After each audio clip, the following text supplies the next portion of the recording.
This woman called the police 9 times before she died. The last time, nobody came in time. Her name was Nicole Brown Simpson. Beautiful, a mother of 2, married to O.J. Simpson, NFL legend, Super Bowl champion, on TV, on billboards, America's golden boy. But behind closed doors, a decade of violence, beatings, threats, a 911 call where you can hear her screaming. O.J. Simpson, I think you know his record. Could you just send over again? He just drove me over. June 12, 1994. Nicole and her friend Ron Goldman are found butchered outside her home, 30 stab wounds between them, O.J.'s blood at the scene. Days later, O.J. flees in a white Bronco. 95 million people watch it live on TV. He has a gun to his head, a suicide note in his pocket. The trial of the century. 150 million people watch the verdict. The DNA matches. The glove fits.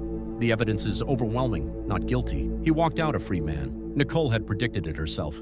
He's going to kill me and he's going to get away with it. She was kept you watching. Follow. 2 women, for years apart, both hog-tied, both strangled, both cold cases for 40 years. In 1980, Susan Vesey, 21, a mother of 2, found murdered in her home. Her husband and brother-in-law suspected each other for decades. In 1984, Judy Weaver, 42, burned alive in her apartment. 1 cigarette but left behind. 1 killer, 0 leads, to families destroyed. How a piece of chewing gum brought him down after 40 years in part 2. Detectives needed DNA from their suspect, so they followed him, waited, and collected his chewing gum off the street. It matched the cigarette butt from 1984. Mitchell Gaff, a convicted offender, was arrested. Then Susan Vesey's widower called. His brother had just died and confessed his suspicions. They ran the 1980 evidence. Same DNA, same killer. In 2026, Gaff, 68, pleaded guilty to both murders, sentenced to 50 years to life. Hotel guests complained the water tasted strange. When maintenance checked the rooftop tank, they found a body inside it. Elisa Lamb, 21 years old, a Canadian student traveling alone through California, until she checked into the Cecil Hotel in Los Angeles and disappeared. Weeks later, police released elevator footage from the night she vanished. Watch it and tell me what you see. She presses every floor, hides in the corner, talks to someone who isn't there. Her hands move like she's underwater, then she walks out and is never seen alive again. The Cecil Hotel wasn't just any hotel. Richard Ramirez, the Night Stalker, lived there. Serial killer Jack Unterweger murdered women steps away. At least 16 people had died inside those walls. This building had a history of darkness that nobody warned Elisa about. 19 days after she vanished, guests report black water coming from their taps. Foul taste. Maintenance climbs to the rooftop. Elisa's decomposing body is inside, the same water the guests had been drinking, bathing in, for weeks. The tank was on a locked rooftop. The hatch was heavy, nearly impossible to open from inside. No drugs in her system, no signs of assault. The official verdict? Accidental drowning. Nobody believed it. The elevator video has been watched over 30 million times. Nobody has ever explained what happened. This is Hawaii. Paradise, the last place you'd expect a serial killer. 5 young women, all found the same, way hands bound, strangled,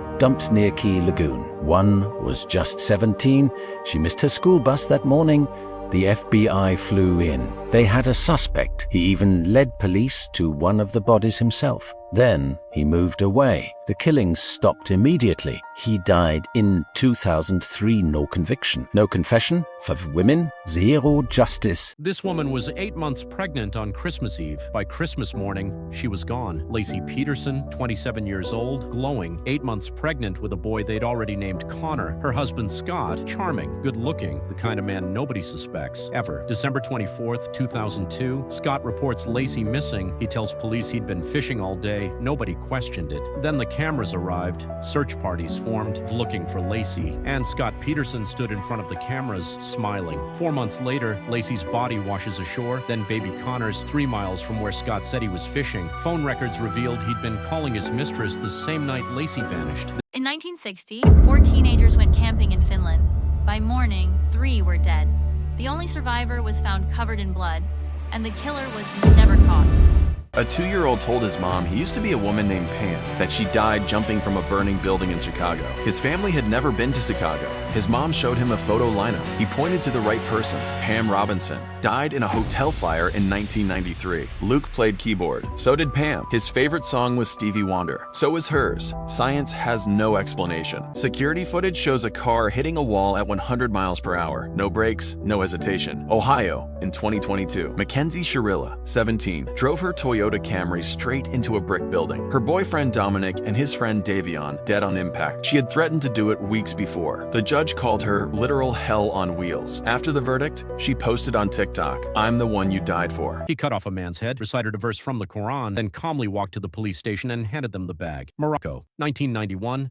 Abderrahmani Soui, known as Mjanina, the possessed. Since childhood, violent episodes so extreme his own family believed he was controlled by the devil. Sentenced to death, he became the most feared prisoner in Kenitra, attacking inmates and guards alike. The prison couldn't control him. Nobody could. They never executed him. He executed himself, alone, in his cell. A 15-year-old girl disappeared inside the most protected city in the world. The Vatican never explained why. Her name was Emanuela Orlandi, 1983, Rome. She left for a music lesson one afternoon to never come back. Then the phone calls started, anonymous, demanding the release. On Christmas Eve in 1945, a fire destroyed the Sauter family home in West Virginia. 10 children were inside.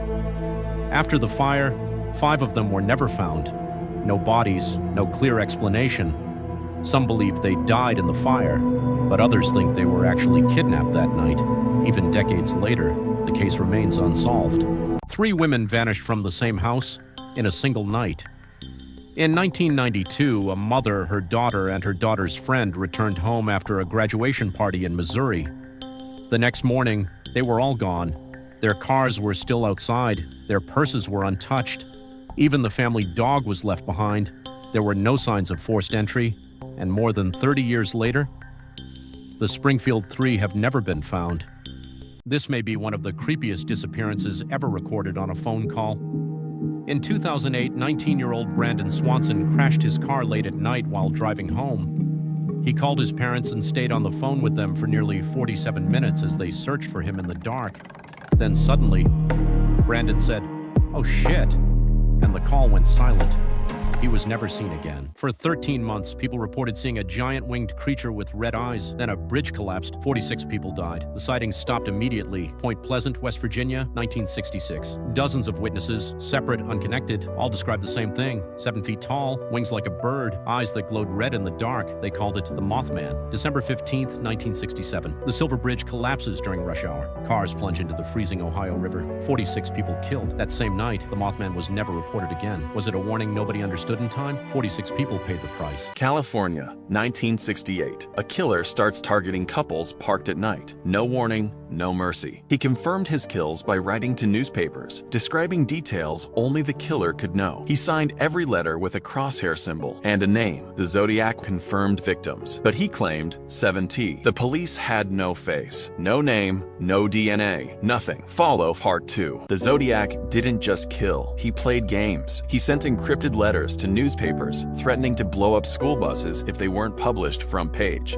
His first cipher was cracked within a week. It read, "I like killing people because it is so much fun." His second letter baffled experts for 51 years, finally decoded in 2020. It said, "I hope you are having fun trying to catch me." He was never caught. Wait for Part 3 for the identity reveal. These bodies were found on top of a tower in India. Stay until the end, because the reason is not something you're expecting. Dozens of corpses left in the open air. No coffin, exposed to the sky. This tower sits in the middle of Mumbai. Millions of people live around it, and almost nobody talks about what happens inside. No crime, no murder. They believe the dead are possessed by evil. The only way to destroy it, feed the body to the vultures. Follow for Part 2. In Part 1, I told you they leave bodies on top of a tower for vultures to consume. But here's what changed everything. In the 1980s, the vultures disappeared. The cause? A painkiller called diclofenac. Vultures fed on the carcasses. Their kidneys failed instantly. Without the birds, bodies stopped decomposing. They just sat there, in the open air, in the middle of Mumbai. Their solution? Solar panels aimed directly at the bodies to speed up the process.